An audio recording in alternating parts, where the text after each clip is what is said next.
我叫 Catherine， 細個屋企重男輕女，基本上無論我做咩都得唔到咩關注，同屋企人嘅關係唔算好，都唔算壞，冇辦法啦，大家都要食。畢業之後，我選擇做海外物流，時間顛倒，但都算可以維生。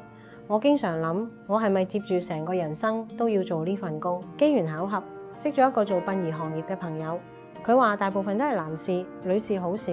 我靈機一觸，咁咪即係非洲賣蟹，可能有獨特嘅市場喎。當然有邊個女仔唔驚呢個行業，但可能我細個從來冇乜人重視，反而令我嘅性格想做好俾身邊嘅人睇，可能係唔服輸嘅精神。